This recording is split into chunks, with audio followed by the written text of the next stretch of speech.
जय हिंद दोस्तों, नमस्कार।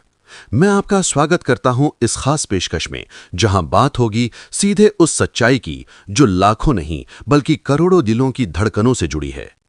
वो दिल जो सालों तक देश की सेवा करते रहे और आज उम्मीद लगाए बैठे हैं अपने हक, अपने अधिकार और अपनी मेहनत के सही सम्मान की।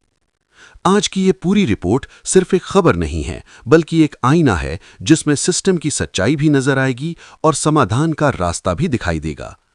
दोस्तों, आज देश भर के केंद्रीय कर्मचारी और करीब 65 लाख पेंशन धारकों के लिए जो अपडेट सामने आए हैं वो साधारण नहीं है। ये सीधे तौर पर आपकी जेब, आपके भविष्य और आपकी आर्थिक सुरक्षा से जुड़े हुए हैं। सैलरी, पेंशन, एरियर, महंगाई भत्ता, 8वां वेतन आयोग, कम्यूटेशन रिकवरी और एडिशनल पेंशन, इन सभी मुद्दों पर जो स्थिति बनी हुई है वो जितनी गंभीर है उतनी ही जरूरी है उसे समझना। अब जरा ठहर कर सोचिए, एक कर्मचारी अपनी पूरी जिंदगी सेवा में लगा देता है, सुबह से शाम तक मेहनत करता है, अपने परिवार से ज्यादा वक्त अपने कर्तव्य को देता है और जब रिटायरमेंट का समय आता है तो उसे उम्मीद होती है कि अब जिंदगी आराम से गुजरेगी। लेकिन क्या वाकई ऐसा हो रहा है? यही सबसे बड़ा सवाल है। सबसे पहले बात करते हैं कम्यूटेशन रिकवरी की। सुनने में ये शब्द थोड़ा तकनीकी लगता है, लेकिन इसका असर सीधे पेंशन पर पड़ता है। जब कोई पेंशनर अपनी पेंशन का एक हिस्सा एकमुश्त लेता है तो बदले में उसकी मासिक पेंशन से एक निश्चित कटौती होती है। नियम साफ कहते हैं, ये कटौती सिर्फ 15 साल तक चलेगी। उसके बाद पेंशन पूरी तरह बहाल हो जानी चाहिए। लेकिन जमीन पर जो तस्वीर है वो कुछ और ही कहानी कहती है। कई ऐसे मामले सामने आए हैं जहां 15 साल पूरे होने के बाद भी पेंशन से कटौती जारी रहती है। अब सवाल उठता है, गलती कहां है? सिस्टम में, विभाग में या फिर बैंक में? और सबसे बड़ा सवाल, इसका खामियाजा कौन भुगत रहा है? जवाब साफ है, पेंशनर। एक उदाहरण सामने आता है। एक रिटायर्ड कर्मचारी जिन्होंने अपनी सेवा से विदाई के समय कम्यूटेशन करवाया था। नियम के अनुसार निर्धारित समय के बाद उनकी कटौती खत्म हो जानी चाहिए थी, लेकिन आज भी कटौती जारी रहने की शिकायत सामने आती है। ये सिर्फ एक मामला नहीं है, ये हजारों लोगों की कहानी है। फर्क केवल इतना है कि कोई आवाज उठाता है और किसी की आवाज दब कर रह जाती है। लेकिन यहां एक उम्मीद की किरण भी है। जब शिकायत सही प्लेटफॉर्म पर दर्ज की गई तो सिस्टम को हरकत में आना पड़ा। रिकॉर्ड चेक हुआ, गलती सामने आई और ना सिर्फ कटौती बंद हुई बल्कि जो पैसा अतिरिक्त कटा था वो भी वापस मिला। यानी समस्या थी लेकिन समाधान भी था, बस जरूरत थी सही दरवाजे तक पहुंचने की। अब बात करते हैं एडिशनल पेंशन की। सरकार का नियम कहता है कि जैसे ही कोई पेंशनर 80 साल की उम्र पार करता है उसकी पेंशन में 20% की बढ़ोतरी होनी चाहिए।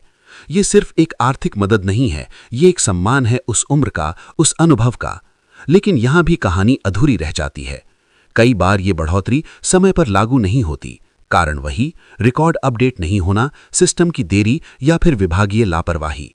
सोचिए, एक बुजुर्ग जिसने जिंदगी के 80 साल पूरे कर लिए, उसे अपने हक के लिए भी इंतजार करना पड़े। ये केवल एक गलती नहीं बल्कि एक संवेदनशील मुद्दा है। जब ऐसे ही एक मामले में शिकायत दर्ज हुई तो सिस्टम को फिर से झुकना पड़ा। रिकॉर्ड अपडेट हुआ, पेंशन बढ़ी और जो महीनों का बकाया था वो भी दिया गया।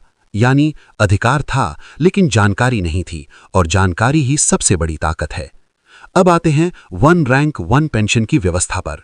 ये योजना उन वीर सैनिकों के लिए थी जिन्होंने देश की रक्षा में अपना जीवन समर्पित किया। इसका उद्देश्य था कि समान रैंक और सेवा अवधि वाले सभी रिटायर्ड सैनिकों को समान पेंशन मिले। लेकिन यहां भी कई जगह प्रक्रिया अधूरी रह गई। कई पेंशनरों को पूरा एरियर नहीं मिला, कुछ को आंशिक भुगतान हुआ और बाकी इंतजार में रह गया। ऐसे में भ्रम पैदा होना स्वाभाविक है।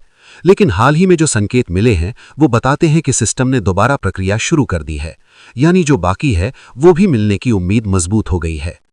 अब एक और गंभीर मुद्दा, रिटायरमेंट के बाद पेंशन शुरू होने में देरी। नियम कहता है कि जैसे ही कर्मचारी रिटायर होता है उसकी पेंशन तुरंत शुरू हो जानी चाहिए, लेकिन हकीकत में कई लोगों को महीनों इंतजार करना पड़ता है। इस दौरान आर्थिक स्थिति कमजोर हो जाती है, मानसिक तनाव बढ़ता है और सिस्टम की कमियां साफ नजर आती हैं। लेकिन जैसे ही शिकायत दर्ज होती है वही सिस्टम तेज हो जाता है, फाइलें चलने लगती हैं और काम पूरा हो जाता है। सवाल यह है, अगर शिकायत के बाद काम हो सकता है तो बिना शिकायत के क्यों नहीं? अब बात करते हैं महंगाई भत्ते की।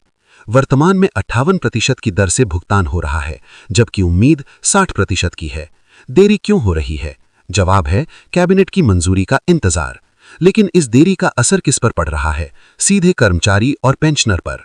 महंगाई रोज बढ़ती है, बाजार में कीमतें हर महीने बदलती हैं, लेकिन भत्ते की घोषणा में देरी हो जाती है।